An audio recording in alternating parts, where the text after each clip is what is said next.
Y quiero, por favor, que me acompañen en el libro de Éxodo, Éxodo capítulo 20. Vamos a leer solo un versículo.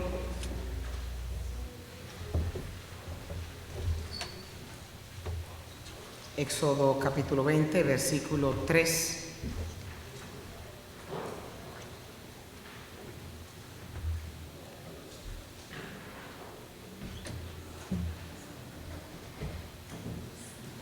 Es un verso muy corto. Vamos a leerlo juntos. No tendrás dioses ajenos delante de mí. Vamos a leerlo otra vez. No tendrás dioses ajenos delante de mí. Señor, te damos gracias por esta hora. Bendecimos tu nombre en gran manera. Te hemos cantado y hemos elevado adoración a tu nombre, Señor, pero ahora queremos que tú nos hables y que podamos poner en paralelo lo que te cantamos con lo que tu palabra dice. Permite que nosotros podamos sujetar nuestras mentes y estar concentrados en lo que nos quieres decir a todos. Ayúdanos, incluyéndome a mí, porque estamos debajo de esa sombrilla y es tu palabra donde nos corrige, nos instruye, nos guía, nos abre los ojos, nos revelan quién tú eres y sobre todo, Señor, nos santifica. Guárdanos y permite que tu palabra caiga en tierra fértil y que podamos ser receptivos a ella, que no peleemos con nosotros, sino que soltemos los remos y estemos a la deriva, tomando en cuenta que el capitán de nuestras vidas, le demos el control o no, es quien nos gobierna. En Cristo Jesús te damos muchas gracias y te suplicamos, Señor, que tu Santo Espíritu sea quien ministre, que físicamente yo pueda estar con mis hermanos escuchando para yo escucharte a ti también y ser la primera ministrada, porque te necesito, Señor. Necesito que operes en mi vida y que cambie mi perspectiva humana para que se convierta en una perspectiva bíblica y espiritual. En Cristo Jesús oro y te doy gracias. Amén y amén. Pueden tomar asiento. Hace 2 semanas nosotros estuvimos hablando de un tema que cuando se predica se hace como si fuera una especie de termómetro para ver cómo la predicación llegó a la iglesia. Y cuando trajimos esta predicación de la idolatría como una batalla de toda la vida, escuchaba comentarios de personas donde me decían que era una prédica muy profunda. Habían otros que me decían que habían salido golpeados de aquí por lo que la palabra decía. Habían otros que los vi indiferentes. Y yo creo que el día de hoy nosotros pongamos nuestra atención realmente, porque yo les voy a confesar algo. Muchas veces cuando se está sentado de ese lado, se cree que el que está aquí está diciendo todo lo que ustedes tienen que hacer porque el que está aquí lo hace. Yo creo que ustedes sepan que así como el apóstol decía que Elías estaba sujeto a debilidades, así lo estoy yo también. Y alguien tiene que pararse, porque la palabra dice que si nosotros no hablamos, entonces las piedras hablarán, y mientras yo esté viva, yo no voy a permitir que las piedras tomen el lugar mío. Pero yo quiero que estemos como un poquito, bajemos la tensión cuando escuchemos el desarrollo de la prédica y no comencemos a patalear con nosotros mismos, sino a estar en una sintonía con que la palabra es como una especie de rayos X, pero a veces nosotros tenemos unas actitudes que queremos rechazar y no nos identificamos con eso, o sentimos que el predicador está hablando porque me está diciendo a mí. Efectivamente, cuando Dios habla, nos habla a todos. Y me pasé, y se los voy a confesar, una semana encontrándome con cada una de las frases. Hablaba con mi hijo, William, y yo le decía, estoy en el suelo. Y estoy en el suelo porque a medida que Dios me va mostrando, me voy identificando con esta batalla de idolatría en la que nosotros estamos constantemente. Y yo le decía, cada vez que yo desarrollo un tema, yo digo, ahí estoy yo. Y vengo y desarrollo el otro y digo, ahí estoy yo también. Entonces, oye, es como para uno decir, Señor, mira, yo no sé qué hacer porque es una batalla muy dura para mí. Si uno no puede enfrentarse a un solo gigante, ¿cómo se va a enfrentar a tantos? Pero estamos aquí para que el Señor nos ayude a comenzar matando a los gigantes uno a uno, no matándolos todos a la vez. Cuando el Señor le dio esta instrucción a Moisés en Éxodo, en el capítulo 20, en el verso 3, donde él dice, no tendrás dioses ajenos delante de mí, vemos que en el contexto histórico, en el capítulo 22, en el verso 20, también él dice, recalcando el mismo versículo, que el que ofrezca sacrificios a otros dioses será condenado a muerte. Y dice, no invoquen con sus labios el nombre de otro Dios, ni siquiera lo mencionen. Y 11 capítulos más adelante dice, de ninguna manera te inclinarás ante ningún otro Dios, porque yo, el Señor, soy un Dios celoso y mi nombre es el Dios celoso. Y otra vez dice, yo soy el Señor y nadie más. No hay Dios fuera de mí. Ciertamente, aquí nosotros estamos viendo que Dios está en medio de ti y fuera de ti no hay otro, dice Él mismo. Ahora, a los hijos de Israel no les cruzó ni la más remota idea de renunciar a Dios cuando le pidieron a Aarón que le hiciera un becerro de oro. Para los que no estén familiarizados con esta historia, Dios sacó al pueblo de Israel de Egipto, de la esclavitud, y lo llevó al desierto. En el desierto, de múltiples formas, Dios quiso revelarse, como lo está haciendo el día de hoy, para darse a conocer. Pero antes de entrarlo en el desierto, Dios mostró su gran poder, mandando 10 plagas, protegiéndolos, y las plagas le caían solo a los que no eran del pueblo hebreo. Y por último, cuando salen de Egipto, el ejército egipcio los sigue y Dios se presenta como el poderoso de Israel, el que se le llama El Shaddai, el que pelea la batalla por nosotros. Y físicamente peleó la batalla contra el ejército de Egipto, para que ellos pudieran entrar al desierto donde Dios les tenía preparado todos estos mandamientos que hoy estamos diciendo. Abrió el mar rojo o el mar de los juncos, como se le llama, para que ellos pasaran a través del mar en pies secos y llegaran hasta el otro lado del desierto.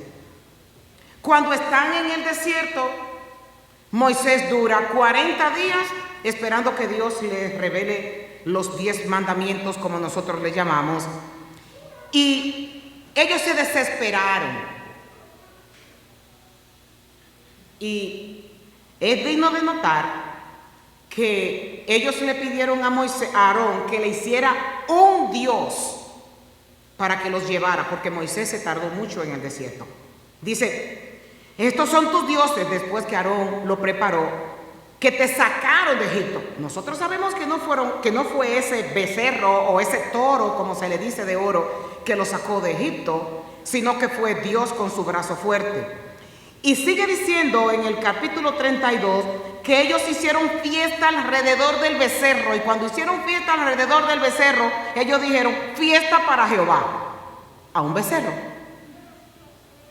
Ahora, es digno de que nosotros notemos que este becerro que construyó Aarón no era un rival de Dios, sino que ellos pretendieron buscar a algo que ayudara a Dios, un peldaño de Dios para lo que ellos querían lograr.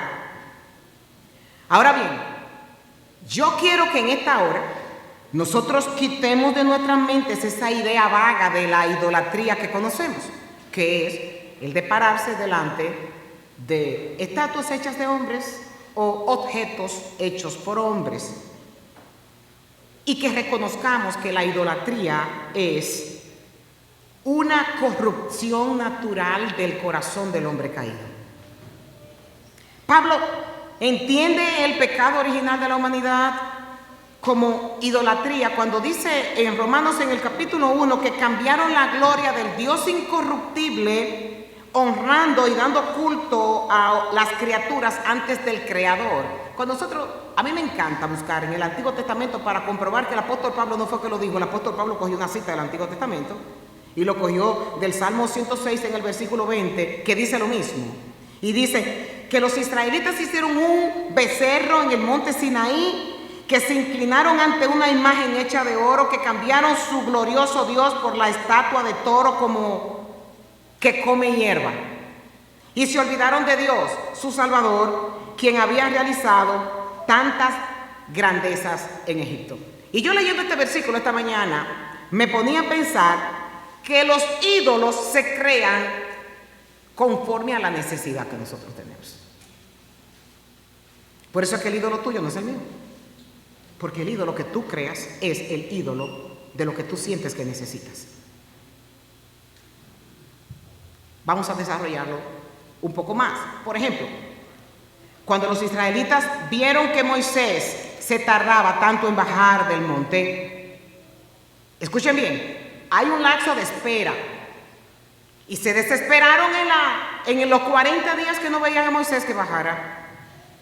Y se juntaron alrededor de Aarón y le dijeron: nosotros queremos que tú nos hagas un Dios para que nos guíe. El foco de ellos era que tenían que salir de donde estaban e ir a una tierra que Dios le había prometido, donde estaba llena de frutales, tierra fértil y todo lo que ellos deseaban. Y como se tardaba mucho para que se cumpliera lo que ellos querían, ellos tenían que formar un Dios para llegar a la meta que querían. Ahora, cuando nosotros definimos la palabra ídolo, olvidémonos de las estatuas, por favor, vamos a aterrizar. Ídolo es cualquier cosa o persona que capture nuestro corazón, que capture nuestra mente y que capture los efectos más que Dios. Cualquier cosa que ocupa una posición controladora en nuestras vidas. Eso es un ídolo. Y usted podrá decir: bueno, pastora, pues yo no tengo ninguno. Bueno, vamos a ver en el desarrollo. Cuando usted se dice a sí mismo: si yo no tengo eso, yo no puedo ser feliz. Mi vida no tiene sentido sin eso. Ahora, vamos a quitarle el eso y usted diga: mi vida no tiene sentido sin puntos suspensivos. Usted le pone el nombre. Eso que tú acabas de contestarte es tu Dios. ¿En qué es en lo que tú más piensas en el día? Cuando te acuestas y cuando te levantas. El Salmo 2, en el capítulo 8, el Señor dice: pídeme y te daré por herencia a las naciones. Ahora, si ahora mismo Dios estuviera frente a usted y le dice ese mismo Salmo: pídeme, piensa, cuidado, es en lo automático que lo tienes que hacer, porque si tú piensas para darte una respuesta que te tranquilice, que te anestesie, no vamos a pasar el examen. Pídeme la respuesta que tú le vas a pedir a Dios. Enfócate que eso es tu meta. Hay una situación de idolatría externa y hay una interna que consiste en actos del alma. Y hoy nosotros vamos a tratar la idolatría secreta del alma, cuando la mente y el corazón se dirigen a cualquier otra cosa o persona aparte de Dios. Hay un catálogo de ídolos que si nosotros comenzáramos a nombrarlo en esta hora no terminaríamos con ellos. Me llevaría mucho tiempo porque es una lista diversa, de muchas formas, en donde el corazón humano crea sus propios ídolos. Uno de ellos, que es el que gobierna casi todos, es el amor a nosotros mismos. Ese es el enemigo número uno que nosotros tenemos. Hay personas que adoran sus propias experiencias. No hablan de Dios. Hablan de ellos mismos. E incluso hasta con los milagros que Dios ha hecho con nosotros, nosotros utilizamos nuestra persona como primera y después decimos, Dios hizo esto conmigo. Miren lo fina que es la ley. Si usted quiere patalee, pelea, diga todo lo que quiera, pero ese es el móvil del asunto. Siempre yo estoy en primer lugar usurpando a Dios. Una de las formas en las que usted se puede dar cuenta es cuando usted habla con alguien y esa persona nombra tantas veces yo, y mis hijos, y mi esto, y mi esto, y mi esto, y mi esto, y mi el otro. Eso es un examen que usted solo se tiene que quedar callado. Hay un pensador que dice, cuando una persona habla, dice lo que es. Dice, solo escúchalo y te va a decir quién es. Ese yo quiere quedar bien con todos. Usted no tolera el saber que hay alguien que ha hablado algo negativo de usted. El que yo sea perjudicado, yo no lo puedo tolerar. Un interés desmedido en defender la integridad es en me van a tener que escuchar porque las cosas no son así, porque yo no dije eso. Cuidado en dañar mi reputación o la reputación de mi familia. Es un interés desmedido donde tú tienes que buscar a diestra y a siniestra las personas con las que puedan ser tus defensores por lo que se levantó en contra tuya. Y tú te conviertes en un abogado de ti mismo para defender tu punto, pero realmente tú no estás defendiendo el punto, tú te estás defendiendo tú, porque tocaron tu yo.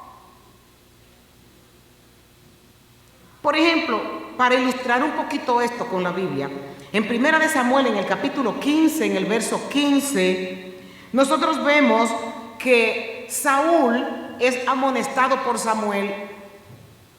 Y cuando Samuel va, lo amonesta porque él tenía una orden y era matar a todos los amalecitas.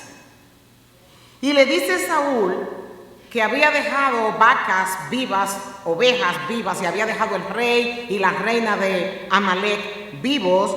Le dice, los soldados dejaron con vida lo mejor de las ovejas, las cabras y el ganado. Y Saúl admitió, pero van a ser para ser sacrificados al Señor, tu Dios. En el verso 17 le dice, aunque te tengas en poca estima, ahí está el problema que tiene Saúl. Un hombre con una estima baja y necesitaba el estímulo de los que estaban en su entorno para que su yo no fuera tocado. Y le dice Samuel, ¿acaso no eres el líder de la tribu de Israel? Samuel le está dando una clase de psicología a Saúl cuando le dice, es que no es suficiente para ti la posición que tú tienes, tú necesitas el tener el aplauso de los que están en tu entorno, es que tú necesitas la aprobación de los demás para que tu personalidad se mantenga viva. En el verso 24 le dice Saúl, confesándole a Samuel, es cierto, yo he pecado, he desobedecido tus instrucciones y el mandato del Señor. Escuchen porque tuve miedo del pueblo. Autoestima baja. Y sobre todo, el amor a él mismo. Y se ponen todos los pretextos de quienes están alrededor, porque mi yo tiene que estar íntegro. El verso 27 dice que Saúl trató de detenerlo cuando Samuel le dijo que lo iba a abandonar y hasta le rasgó la túnica. Y le volvió a implorar a Samuel, yo sé que he pecado, pero al menos te ruego que me honres ante los ancianos de mi pueblo. Él quería la aprobación pública para que no dañaran su yo. Vemos a nosotros un personaje que debería de ser nuestro ejemplo. En Mateo 26, en el verso 63, a nuestro Señor Jesucristo dice Mateo que mientras lo insultaba, Jesús callaba.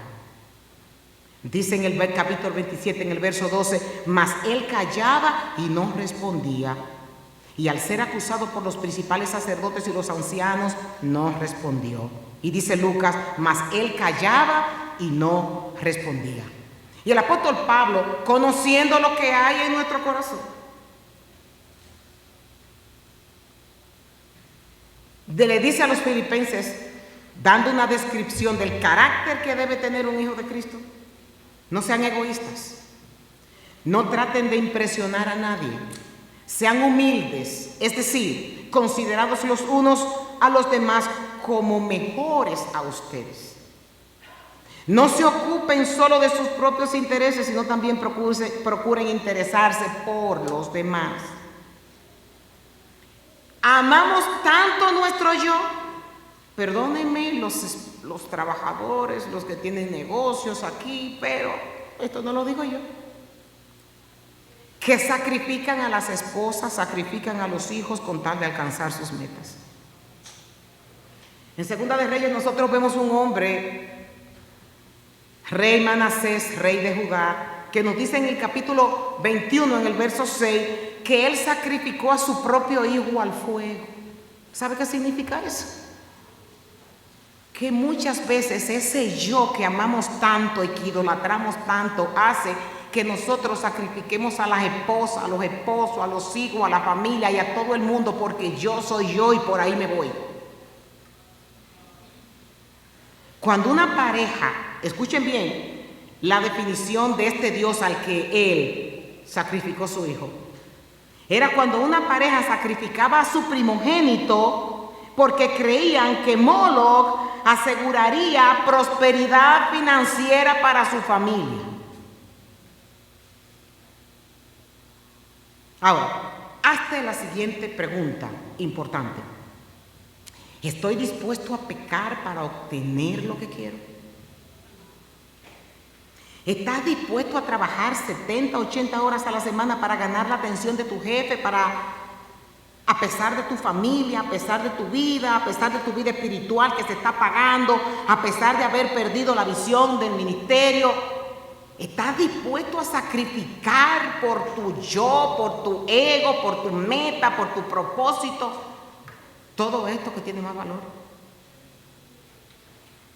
Colosenses 3 nos da una clara visión de esto cuando vincula la idolatría con codicia. Y dice que cuando nosotros queremos algo tanto que lo codiciamos, lo estamos convirtiendo en un ídolo. Cuando nuestra mente está ahí.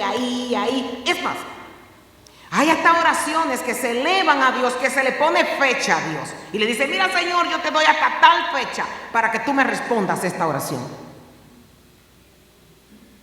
Porque el que yo me esté portando bien contigo, que yo esté orando, que yo esté ayunando, que yo esté haciendo esto, que yo estoy yendo a la iglesia, que voy a todos los servicios, que me mantengo de rodillas todo el tiempo, ya esto es una garantía de que tú me tienes que contestar, porque yo no tolero este sufrimiento y dentro de tanto tiempo yo quiero que tú me contestes mi oración.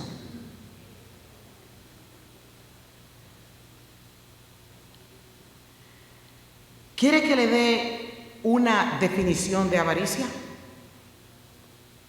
Querer lo que no se tiene. Otro de los factores que nos tiran una panorámica es la autoconfianza que tenemos en nosotros mismos. Idolatría es aquello, el punto es en lo que nosotros confiamos, ese es nuestro Dios. Si confiamos en nuestra economía, si confiamos en lo que tenemos en el banco, si confiamos en el trabajo, si confiamos en la salud, ese es nuestro Dios. Si confiamos en los amigos que tengan influencia, el Salmo 146 en el verso 3 dice que no pongamos la confianza en los poderosos porque allí no está la ayuda de ustedes. Y el Salmo 118, el verso 8 y 9 dice que es mejor refugiarse en Dios que confiar en la gente. Es mejor refugiarse en Dios que confiar en príncipes. ¿Sabe qué? El temor es idolátrico. ¿Por qué? Porque nosotros convertimos en un Dios aquello que solamente debemos de sentirlo como un acto de adoración para con Dios. El que teme, adora lo que teme. Pregunta, ¿qué te da temor? Respuesta, ese es tu Dios, ese es tu ídolo. Las Escrituras definen a menudo la adoración que nosotros debemos de tener con una sola palabra, temor. Dice que cuando Jesús, después de haber sido bautizado, fue llevado por el Espíritu al desierto, el diablo, llevándolo a una altura, le mostró en un instante todos los reinos del mundo. Y el diablo le dijo, todo este dominio y su gloria te daré, pues a mí me ha sido entregado y a quien yo quiero se lo doy. Por tanto, si te postraras delante de mí, todo será tuyo. Y respondiendo Jesús le dijo, escrito está, al Señor tu Dios adorarás y solo a Él servirás. Si tomamos otras cosas más que a Él, si tememos, estamos rindiendo el culto que corresponde solo a Dios. Esto se llama simplemente idolatría. Nosotros pudiéramos extendernos en cada uno de los temas, pero como hoy es la última prédica que voy a tener de esto, tengo que hacer una panorámica de más o menos algunos temas que nos pueden a nosotros experimentar lo que es el ídolo que tenemos y que creemos que no. Por ejemplo, la semana antepasada les dije que había sido inspirada por un libro que se llama La traición del Evangelio. Y el escritor comenta en su libro que todo comenzó con problemas con su esposa, pastor de iglesia. Y él dice que él amaba más la responsabilidad que tenía en la iglesia que con su esposa y sus hijos. Y él comenta que él nunca faltaba a visitar a un enfermo, que él nunca faltaba a cualquier consejería que tenía que dar, que él preparaba sus sermones, y dice él que su ídolo era lo que hacía, no Dios, pastor de iglesia. Su ídolo era el escuchar que la congregación lo admirara por lo que él hacía, escuchar el aplauso cuando daba una predicación, escuchar los halagos que venían de la congregación. Y cuando llegaba a su casa tenía un infierno con la esposa, tenía un infierno con los hijos, porque su ídolo era la admiración de la iglesia. Podemos cantar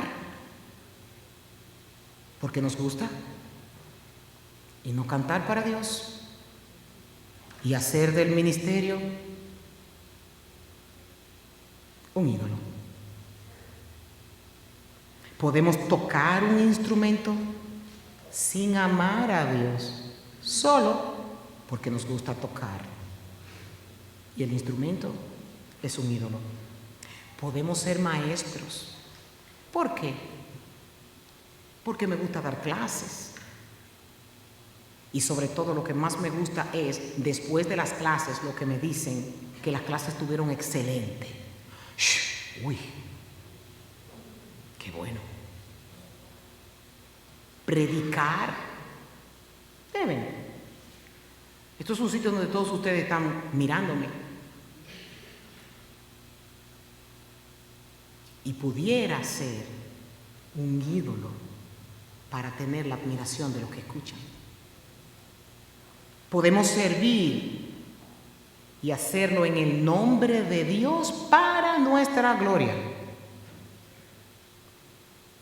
Porque el ídolo es la aprobación que los demás tengan conmigo por mi servicio.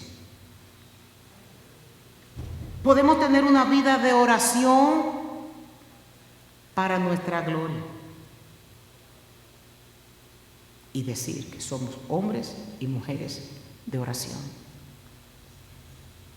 cuando realmente lo que queremos es no quedarnos atrás cuando los otros dicen que oran, y utilizar el ministerio de la oración para sentirnos más espirituales con lo que no son tan, y creer que tenemos una escala mayor. Ayunamos con el mismo propósito, nos levantamos a las 3 de la mañana a orar con el mismo propósito, para decir que estamos en este otro nivel. Tú estás aquí, yo estoy aquí, porque yo madrugo orando, porque yo ayuno todos los lunes, porque yo hago esto cada tal fecha, porque yo leo las escrituras diarias. Yo estoy hablando de cosas legítimas que practican todos en la iglesia. Sin embargo, quiero que el foco de atención sea la motivación. Quiero orar mucho porque yo quiero que Dios me hable. Quiero orar mucho porque yo y yo. Hay un famoso líder de alabanza, se llama Louis Giglio, y él escribió esto, y yo quise traérselo. Cito: todos tenemos un altar, y cada altar tiene su trono. ¿Cómo sabes tú dónde adoras? Fácil. Sigue la pista y analiza en qué inviertes tu tiempo, dónde están tus afectos, dónde está tu energía, dónde tú inviertes tu dinero, dónde tú inviertes tu lealtad. Al final de ese camino tú encontrarás el trono. En ese trono está lo que tú adoras. Nadie dice: yo adoro mis cosas, yo adoro mi trabajo, yo adoro mi cuerpo, yo la adoro a ella, yo lo adoro a él, yo me adoro a mí mismo. Ahora, el rastro nunca miente. El volumen de nuestras acciones habla más fuerte que nuestras palabras. Y la alabanza es más cerca de lo que hacemos que de lo que decimos. Cierro la cita. Elí hizo un ídolo de sus hijos. Sansón hizo un líder, hizo un ídolo de las mujeres. Hay una escena que me encanta, que está en Jueces, en el capítulo 14, en el verso 2, que le dijo a los padres: me gusta una muchacha filistea y quiero casarme con ella. Oiga bien, como el escritor lo pone punto, y después dice consíganmela, punto. Fue una palabra imponente la que Sansón le dijo a sus padres: yo quiero a esa muchacha, y la quiero, y la quiero, y la quiero, y la quiero. Y todos nosotros sabemos que el fracaso de Sansón fue eso, porque ese era su ídolo. Raquel confió en los ídolos de Labán su padre, y también confió en el Dios de Jacob. Cuando Dios dice: no pondrás dioses delante de mí, escuche bien, escuchemos los verbos, para que podamos ver qué era lo que Dios estaba diciendo. Dios no estaba diciendo: no me sustituyan por otro Dios. Lo que Dios está diciendo es: aparte de mí no pongan otro. Y esa palabra, poner dioses delante de mí, yo estoy aquí enfrente y el Dios está aquí delante, no significa que el que esté atrás no es real. Dios lo que está diciendo: no pongan uno delante de mí, sino que sírvanme a mí solo. Porque se puede servir a Dios y a los ídolos también. En conclusión, ¿cuál es el remedio? Porque no nos vamos a ir con un mal de boca de aquí. Porque yo pasé una semana entera en esto. Y tenemos que buscar un remedio para comenzar a matar los gigantes, uno a uno. Primero hay que orarle a Dios, pidiéndole que nos revele qué ídolos me están derrotando. ¿Cuáles son los ídolos que están presentes en mi vida? No será fácil pelear contra ellos. Esto es una lucha que durará toda la vida. Y lo grande es que usted, cuando cree que ha derrotado uno, hay otro que se está levantando por el otro lado. Porque esto es como yo le comentaba a alguien, es, ustedes han visto las ruedas de las bicicletas, que tiene el centro y tiene muchos rayos. El centro es el corazón de la idolatría y todos los rayos son los ídolos que salen de él. El corazón baja la guardia porque la carne pelea contra el espíritu. Y nosotros vemos que en Gálatas 5:17 el apóstol Pablo sabía eso perfectamente y decía que la naturaleza pecaminosa desea hacer el mal, que es precisamente lo contrario a lo que quiere el espíritu.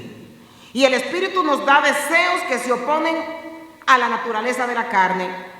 Estas dos fuerzas luchan constantemente entre sí. Entonces, ustedes no son libres para llevar a cabo sus buenas intenciones, si no dependemos de Dios para pelear esta batalla.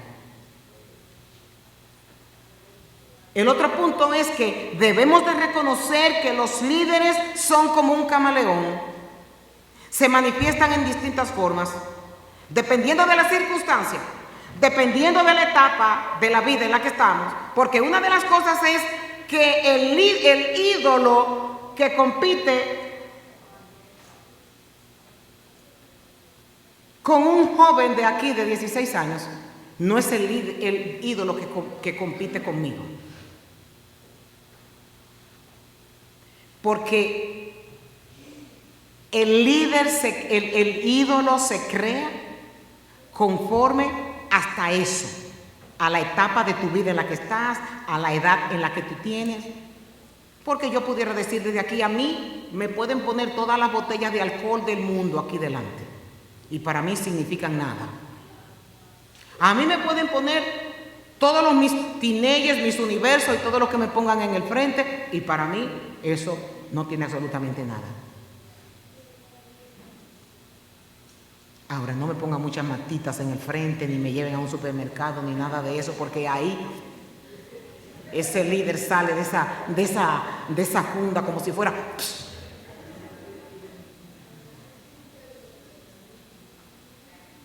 Y yo le pregunto a la de 15 años si para eso puede ser una motivación. Me dice, eso no tiene lo mismo que significaría para mí la bebida o las personas corpulentas que andan por ahí. Yo ni miro eso. Sin embargo, las muchachas jóvenes sí, esas son sus tentaciones. Y las de los muchachos, esas son sus tentaciones también. Pero esos ídolos del corazón conocen perfectamente a qué blanco le van a tirar. La etapa de la vida, la edad, tu empleo, tus luchas actuales, tus puntos débiles son su blanco. Resoluciones. Mantener una actitud de guerra todo el tiempo. Y oiga bien, nosotros nos vamos a ir de este mundo peleando esa batalla. Recomendaciones, sumérgete en la palabra de Dios, porque esa palabra que es viva y poderosa es más cortante que cualquier espada de dos filos, que penetra el alma y el espíritu, entre las articulaciones y la médula del hueso, deja al descubierto nuestros pensamientos y deseos más íntimos, y no hay nada en toda la creación que esté oculto a Dios. Todo está desnudo y expuesto ante sus ojos, y es a Él a quien nosotros tenemos que dar cuenta. Pero lo que me encanta de este versículo es cuando dice que la palabra de Dios deja en descubierto nuestros pensamientos y nuestros deseos más íntimos. Segundo punto, humíllate. Esta es la con la que vamos a salir de aquí. Invita a quienes estén más cerca de ti y hazles las siguientes preguntas. No, pero no me llamen a mí. Llamen al que vive con ustedes. Llamen al que conozca sus respiraciones. Llamen al que conozca sus miradas. Llamen al que conozca sus emociones. Y háganle estas preguntas. ¿A dónde tú ves que yo corro en lugar de Dios? ¿En qué área tú ves que yo tengo un espíritu exigente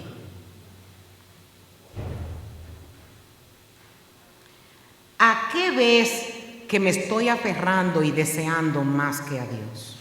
¿De qué es lo que yo más hablo en el día?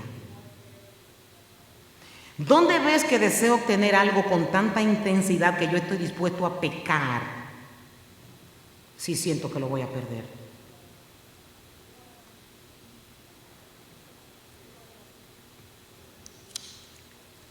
A mí se me hace fácil cuando las personas hablan conmigo y yo escucho que me hablan de lo mismo.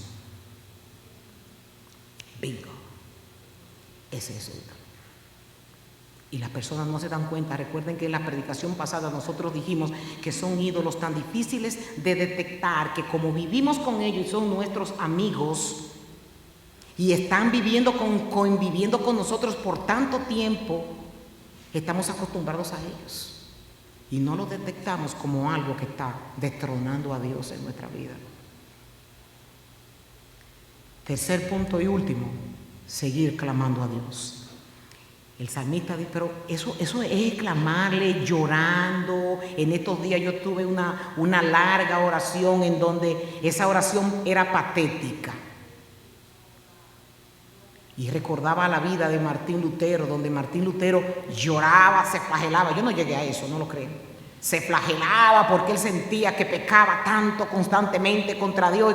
Martín Lutero se confesaba 3 veces al día. Y yo le lloraba y le decía, Señor, pero ¿qué camino vamos a tomar? ¿Qué nosotros vamos a hacer, Padre? Porque aún estamos en medio de la alabanza y estamos pendientes a otras cosas y tenemos que estar matando el pensamiento para poder llevar una alabanza que llegue al cielo. Una guerra constante. Nos domina y nos controla eso que queremos y que no tenemos. Y que ansiosamente queremos lograrlo. Y lo grande del caso que a mí me ha pasado, que yo he durado semanas detrás de comprar un artículo, una matica o algo para mi casa. Y lo busco aquí, y lo busco allá, y lo busco aquí. Y doy ruedas por aquí. Y no sé cuánto gasto en gasolina. Y cuando lo tengo, lo agarro, lo pongo en jamás lo vuelvo a ver. Pero era tan grande la intensidad con la cual yo quería eso, que me robaba la atención, no me dejaba dormir y maquinaba dónde voy a ir, lo buscaré allí, lo buscaré aquí. Y si esos son nimiedades, imagínense ustedes lo que es la vida diaria. Tenemos que venir con sinceridad delante de Dios. Aquí tenemos que venir con corazones desnudos delante de Dios. El no decir esa palabra no fue para mí, mentira, lo fue. Lo fue. Es venir delante de Dios y decir como el salmista, examíname, oh Dios, y conoce mi corazón. Pruébame y conoce los pensamientos que me inquietan. Señálame cualquier cosa en mí que te ofenda y guíame por el camino de la vida eterna. Salmo 139, 23, 24. Pero es esa declaración sincera delante del Padre. Señor, tengo bastones por todas partes. Necesito soltarlos para caminar solamente en ese camino que me ilumine a tu presencia. Ayúdame, Dios mío, a desconectarme. Que aún la hora y media que se saca para venir a la iglesia es una hora y media batallando con el pensamiento para concentrarnos. O mirando el reloj, la pastora duró mucho hoy.